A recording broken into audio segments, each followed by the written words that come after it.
Rajendran sir, जो प्रकाश sir तो कह रहे हैं कि भाई मजबूरी है, ये कोई ऐसा नहीं कि परमिशन उर्मिशन दिया गया है, ये उनकी मजबूरी थी। उन्हें पता था कि हम रोकेंगे चाहे नहीं रोकेंगे, बच्चे आएंगे ही आएंगे, तो वो अपनी इज्जत बचा रहे हैं। हालांकि हमने अभी तक तो ये देखा है और बार बार इस तरीके की चीजें देखी है, हर बार अंततोगत्वा परमिशन देनी ही पड़ रही है, पर फिर भी कोशिश जरूर करते हैं। वो हर बार यही हरकत कर रहे हैं। क्या वास्तव में मान लिया जाए कि इन्हें पता है कि बच्चे आएंगे ही आएंगे, इसलिए अपनी इज्जत बचा ले किसी तरीके से परमिशन दे करके? यानी राहुल गांधी, कांग्रेस पार्टी, इन सबसे ज्यादा गरज सरकार की है कि भैया किसी तरह हमसे परमिशन ले लो बस तुम, ताकि हमारी इज्जत बची रहे।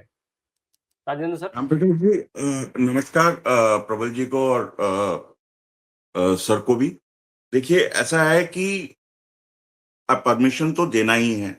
कोई गैर कानूनी या गैर संवैधानिक डिमांड तो रखी नहीं है राहुल गांधी और उनकी पार्टी ने। उन्होंने जो संविधान के अंदर में है कि आप अपनी बात रखने के लिए किसी भी चौराहे पे खड़े होके आप दे सकते हैं, और उसकी परमिशन मांगी और परमिशन मिल गई। अब उस पे आप ये नहीं कर सकते, वो नहीं कर सकते। अगर राहुल गांधी सच्चाई बताते हैं तो सच्चाई बताने को भी भड़काऊ भाषण में अगर आप तब्दील करना चाहें तो कर सकते हैं। आप कोई भी सच्चाई ले लीजिए। सच्चाई ये है कि नीट के एग्जाम पेपर लीक हुए। सच्चाई ये है कि जो गरीब तबके का बच्चा है वो आगे की पढ़ाई कर नहीं पा रहा, उसको सरकारी नौकरियों में पहुंचने के लिए वो आंकड़े दिखा दिए थे उन्होंने। कई जो गूंज किए हैं कई राज्यों में। तो ये राम प्रकाश जी सच्चाई रही। मेरा एक मुद्दा मैं जरा हटके बताना चाहता हूं। मैं चाहता हूं कि पब्लिक इंडिया इसको एक मुहिम बनाए, क्योंकि ये एक आने वाली परेशानी है जिसको कांग्रेस देख नहीं पा रही है। मैं शाही साहब का ध्यान थोड़ा सा आकर्षण करना चाहूंगा। शाही सर, देखिए, आज अगस्त 20 है।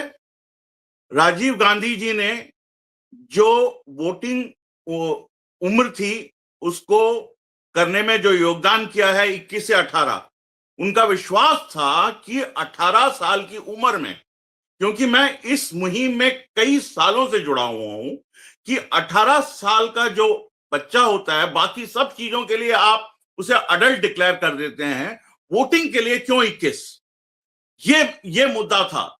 और उस वक्त मैं कॉलेज में था और उस पे हम लोगों ने बहुत डिबेट किया, और हम लोग इस विश्वास पे थे कि 18 की उम्र में हम लोग वोट करने और समझ इतनी रखते हैं किसको इलेक्ट करना है किसको इलेक्ट नहीं करना है।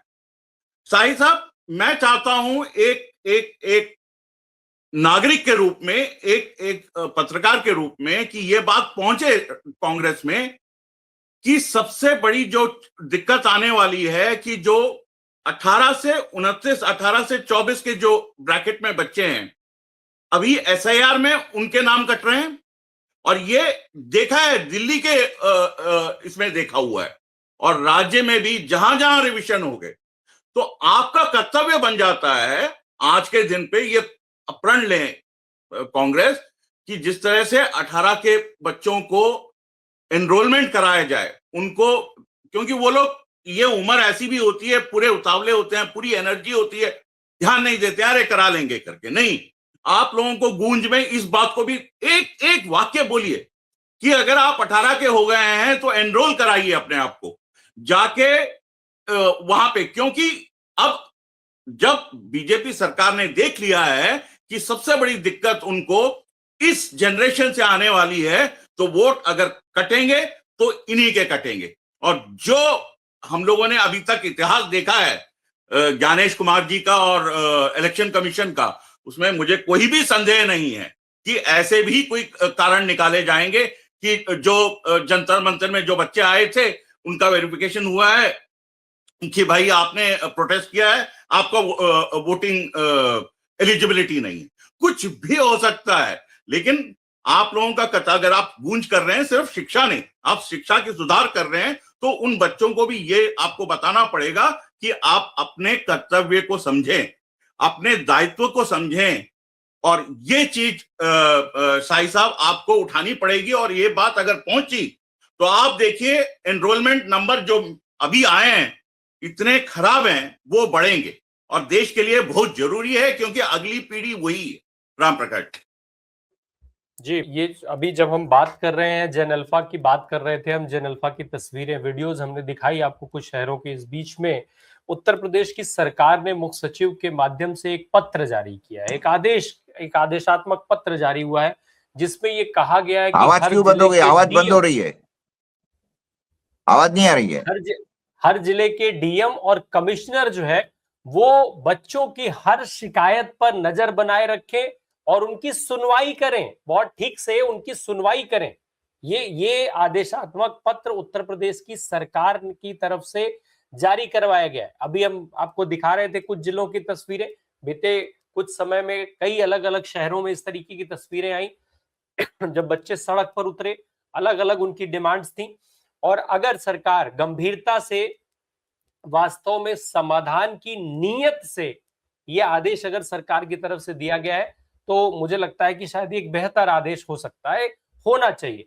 आज किसी भी दल का, किसी भी प्रदेश में, देश में किसी भी दल की सरकार हो, लेकिन जो ये मामले हैं वो बेहद गंभीर है। शिक्षा का मामला एक ऐसा मामला है जिससे आज और आज के साथ साथ आने वाला समय सीधे तौर पर प्रभावित होता है। ऐसे में सरकारों की नीयत साफ होना बेहद जरूरी है, समाधान वाली नीयत अपनाएं। जैसा मैंने एक दृश्य दिखाया था, पुलिस वाले जिस बर्बरता के साथ इन बच्चों से व्यवहार कर रहे हैं वो किसी भी परिस्थिति में स्वीकार नहीं है। ऐसे पुलिस वालों को भी मुझे लगता है सरकार को सबक सिखाना चाहिए, तुरंत उनके ऊपर कार्रवाई होनी चाहिए और साथ ही साथ ऐसे पुलिस वालों की काउंसलिंग होनी चाहिए कि क्या आप मानसिक दबाव में तो नहीं है, कि आपको बच्चों में फर्क नहीं दिख रहा है, आपको ये दिख नहीं रहा है कि जो प्रोटेस्ट कर रहा है, जो बच्चा सड़क पर बैठा है, वो अपनी मांग लेकर के बैठा हुआ एक बच्चा है, आपको समझना पड़ेगा।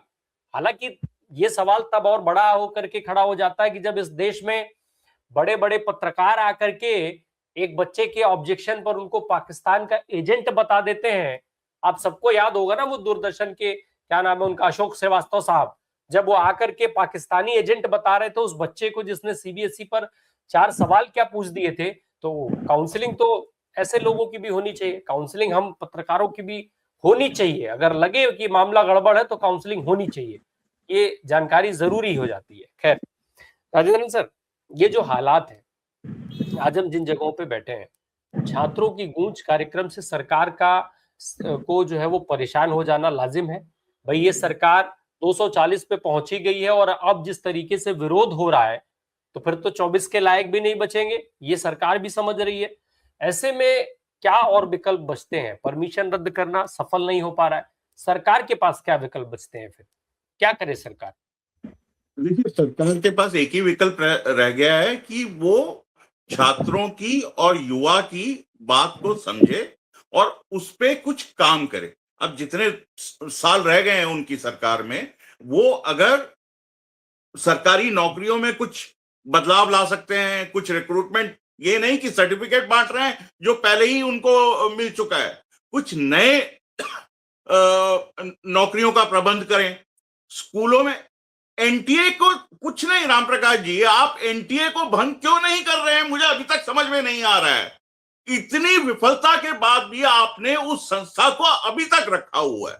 सरकार ये जिद नहीं है, ये साफ दिखाता है कि सरकार उसमें मिली भगत है।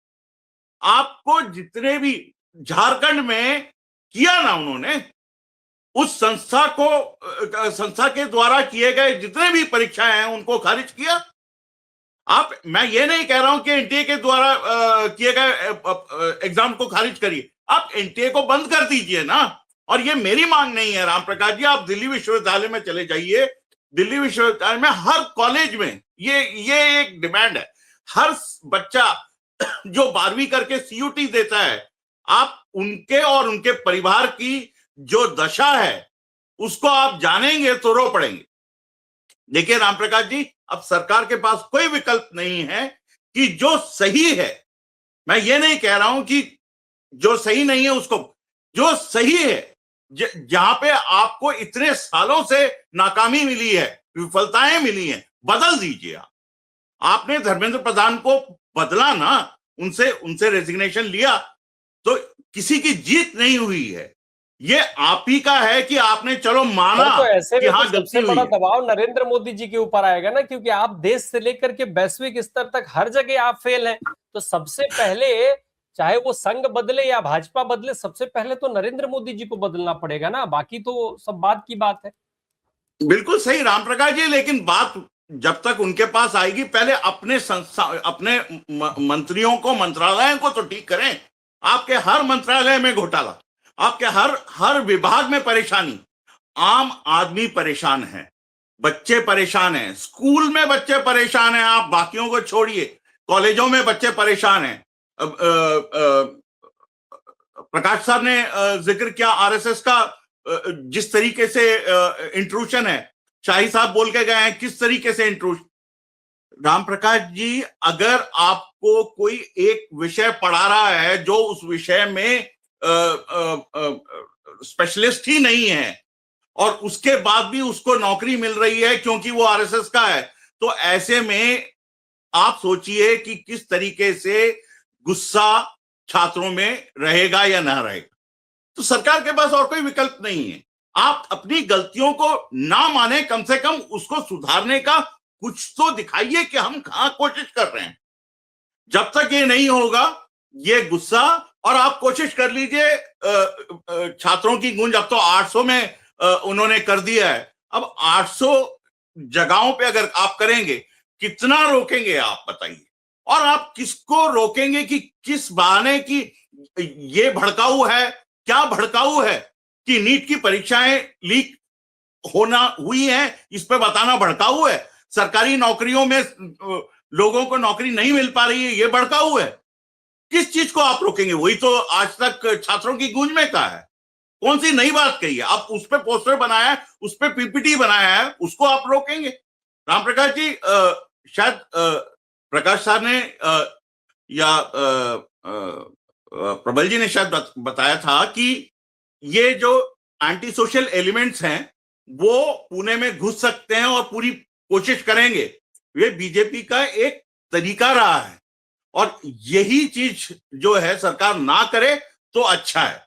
क्योंकि अगर ये पकड़े गए एंटी सोशल, क्योंकि वहां पे सिर्फ छात्राएं रहेंगी, जो अभी तक मेरे पास खबर है, अगर उसमें चेंज हुआ है पता नहीं, लेकिन अभी तक जो खबर है उसमें सिर्फ छात्राएं रहेगी। अगर बाई चांस इन लोगों ने वो खुरापाती किया, ये सरकार, मुझे लगता नहीं ये साल भी चल पाएगी। राम प्रकाश।